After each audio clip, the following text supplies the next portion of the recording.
Oh no! So guys, good morning. So, tigasin tayo ngayon, tigasin. Yeah! So, labaday tayo mga idol. So, tuturuan ko kayo kung paano laba ng damit na yung hindi na kailangan planchain. Okay? Ganito yan, mga lods.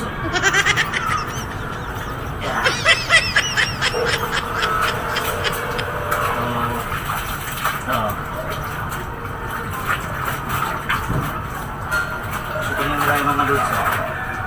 So, yan. Huwag nyo nang tigay yung yan. Itubog nyo na sa tubig. Baka na kayo. Tubig nyo yan.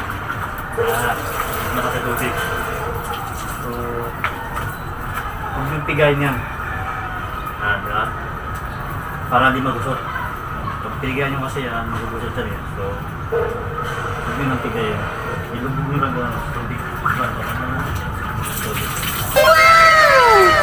Tapos, ang meron nyo, huwag nyo naman mga tigay na. Hindi nyo kailangan plansay pag natuyo yan. Iharin nyo na huwag yung tigay na. Okay. So, yan.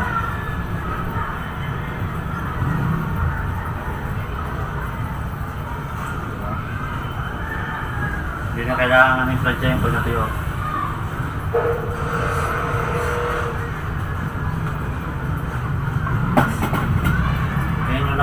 Masip lang doon para yung tubig kasi di piga di ba tutulong yan hindi nyo yan kailangan planchain hindi nang pigayin kasi pag piniga nyo yan so magugusot yan kaya nyo lang yan tulong okay yun lang so naman sa mga ano dyan magko-comment